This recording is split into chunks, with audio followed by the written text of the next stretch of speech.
മകളെ, നമ്മുടെ നീറ്റ് കഴിഞ്ഞ മെയ് 3-ാം തീയതി നടന്ന നീറ്റ് എക്സാമിൻ്റെ പേപ്പർ ചോർന്നു എന്നുള്ള വാർത്ത നമ്മളിപ്പോൾ നല്ല രീതിയിൽ തന്നെ യൂട്യൂബ് ചാനലുകളിലൂടെ നമ്മുടെ ന്യൂസ് ചാനലിലൂടെ ഒക്കെ തന്നെ നമ്മൾ കേട്ടുകൊണ്ടിരിക്കുന്നുണ്ട്. 4 സംസ്ഥാനങ്ങളിലായിട്ടാണ് ഈ ഒരു ക്വസ്റ്റ്യൻ പേപ്പർ ചോർച്ച ഉണ്ടായതായിട്ട് നമ്മൾ പറയപ്പെടുന്നുണ്ട്. രാജസ്ഥാനിൽ, കേരളത്തിൽ, ഉത്തരാഖണ്ഡ്, മഹാരാഷ്ട്ര, ഇങ്ങനെ 4 സംസ്ഥാനങ്ങളിലായിട്ടാണ് ഇങ്ങനെ ഒരു ചോർച്ച ഉണ്ടായതായിട്ട് നമ്മളിപ്പോൾ കേൾക്കുന്നത്.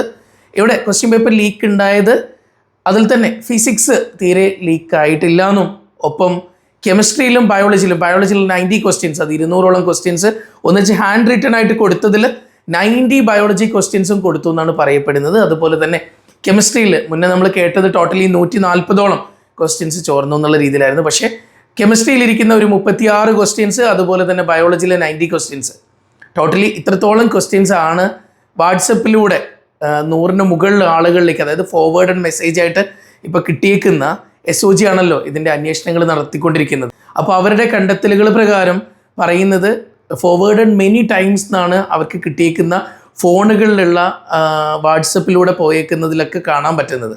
അങ്ങനെയാണെങ്കിൽ ഒരു മാസമായിട്ട് തന്നെ ആളുകളിലേക്ക് ഇത് എത്തിയിട്ടുണ്ടാവാമെന്ന് സംശയിക്കപ്പെടുന്നുണ്ട്. അങ്ങനെ എന്തെങ്കിലും ഒരു പ്രശ്നങ്ങളിലേക്ക് പോവുകയാണെങ്കിൽ ചിലപ്പോഴൊരു റീനീറ്റിനുള്ള സാധ്യതകൾ കൂടിയേക്കും. അതായത് ഇതിൽ കേരളമായിട്ടുള്ള ബന്ധം എന്താ ചോദിച്ചു കഴിഞ്ഞാൽ, കേരളത്തിലൊരു കുട്ടി, അതായത് കേരളത്തിൽ MBBSന് പഠിച്ചുകൊണ്ടിരിക്കുന്നത്, നിങ്ങൾക്ക് എല്ലാവർക്കും അറിയാം, എല്ലാ സ്റ്റേറ്റിലുള്ള 15% സീറ്റുകൾ ഫില്ല് ചെയ്യുന്നത്, അവിടെ ആ സീറ്റുകൾ ഫില്ല് ചെയ്യുന്നത് എല്ലാ സ്റ്റേറ്റിൽ നിന്നുള്ള കുട്ടികൾക്കും വരാം, ഓൾ ഇന്ത്യ കോട്ടയിലാണ്. അങ്ങനെ കേരളത്തിൽ വന്ന് പഠിക്കുന്ന ഒരു പയ്യൻ, രാജസ്ഥാനിലുള്ള ഒരു പയ്യൻ, അവനിലൂടെ ഇത് രാജസ്ഥാനിലേക്ക് തന്നെ ചിലപ്പം സ്പ്രെഡ് ആയിട്ടുണ്ടാവും. കേരളത്തിൽ സ്പ്രെഡായി എന്നുള്ളതിന് വ്യക്തമായ തെളിവുകളൊന്നുമില്ല. അപ്പം അന്വേഷണങ്ങൾ നടന്നുകൊണ്ടിരിക്കുന്നുണ്ട്. ഉറപ്പായിട്ടും ഒരു റീനീറ്റ് എന്ന് പറഞ്ഞ അവസ്ഥയിലേക്കൊന്നും പോകാതെ തന്നെ ഇത് ഈ രീതിയിൽ തന്നെ ഏറ്റവും ബെസ്റ്റായിട്ട് അതിനെ സോൾവ് ചെയ്യാൻ പറ്റണം നമുക്ക് പ്രാർത്ഥിക്കാം. ഓക്കെ, എന്തായാലും ശരി, അങ്ങനെ ഒരു മാസമായിട്ടുള്ള ആളുകളിലേക്ക് വന്നിട്ടുണ്ടെന്നാണെങ്കിൽ ഇനി മുന്നോട്ടേക്ക് എന്ത് തീരുമാനത്തിലേക്ക് എത്തുമെന്നൊന്നും നമുക്ക് പറയാൻ പറ്റില്ല. ഓക്കെ.